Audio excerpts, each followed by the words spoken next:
I'm Ed Gross, host of Voices from Krypton, the podcast where we speak superhero. VFK explores the genre through the words of actors, writers, filmmakers, and much more. What follows is an excerpt from one of those interviews.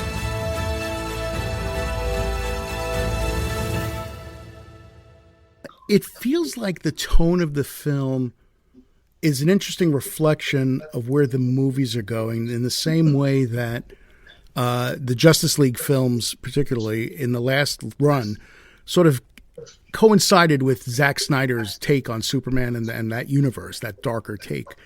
And now they've gotten lighter with Shazam and Wonder Woman and Aquaman, and it feels like suddenly these animated movies now are sort of embracing that lighter tone. Is that an intentional thing, or am I reading too much into it? Honestly, I think you might be reading too much into it. I think that, I'm sorry. I don't know. I can't really speak to where the movies are going, but, for the future. But I know that with Men of Tomorrow, it was really just organic to Superman for us. When Butch Lukic and Jim Krieg and I first sat down and started talking about it, it was natural for us. We said, look, we want, because it's the kind of Superman story we all love, is something really upbeat and optimistic, but, or at least, that something optimistic and upbeat grows out of some challenging circumstances in the movie. So I think it was really more just about Superman. I don't know how you can think of the character of Superman and not ever consider the hope and optimism that he has always represented. Having said that, I think there's room in the great big multiverse for every angle on a Superman story. I mean, I love, the really dark versions of a Superman story, and I love the really light, upbeat versions of it. I think, as long as there's more Superman, I'm happy. And I hear that because it's just like, one of my big complaints about the Snyderverse, as they call it, was the fact that Superman is so angsty that every time he had to use his powers to help somebody, he looked constipated, basically.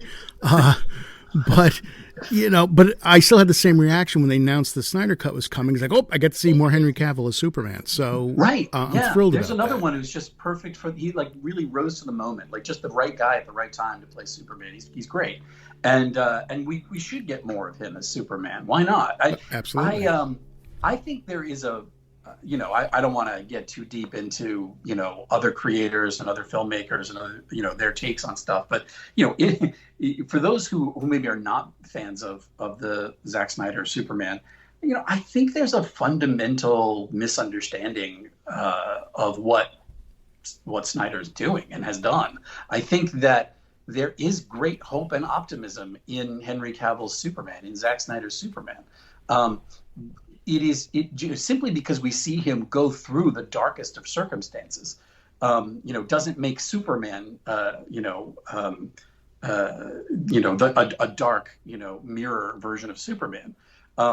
Sometimes you go to that place, but it's to show, sort of in relief. You show that because the hopeful, optimistic, bright side of Superman gets to stand out. So, I think that those movies are terrific in what they're aiming to do with Superman. I think that there's also a different sophistication that you're expected to bring in a big budget live action movie than you typically do in animation. But I have to say, that was a guiding principle for us with Man of Tomorrow. I mean, Butch came in from day one, our supervising producer, Butch Lukic, and he said, we're going to look at this like an indie art house movie, and not shy away from the sort of live action-iness of it. You see, in this movie, I can understand why people would be a little thrown, because it's very different than the types of movies we normally make in animation. Certainly the types of DC movies. It's there's a lot of people talking.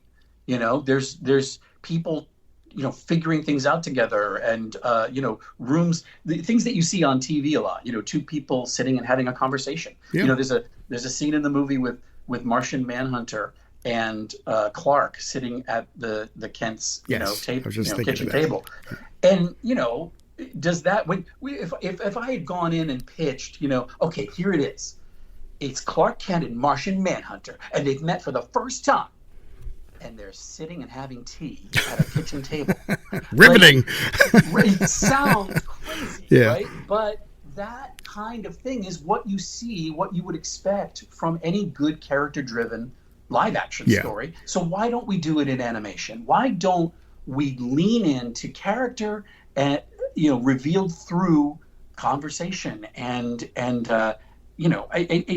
rather than just big plot action stuff. Now, this movie has big action stuff in it, but I don't think we couldn't have made this movie if Butch didn't right away at the beginning allow for Clark and Lois to be having a conversation in his apartment, and have that be a thing that really changes the dynamic of the plot, that informs what he's going to do for the rest of the movie. Those things we leaned into, and I think that it's understandable if people watch it and say, oh, this is not the type of animated DC movie that I'm accustomed to. And I say, exactly. For the full interview with Tim Sheridan, please head over to voicesfromkrypton.net and check out our other episodes while you're there. Please subscribe to this, tell your friends about us, and give us a 5-star review. Thanks very much for listening, and we'll see you next time.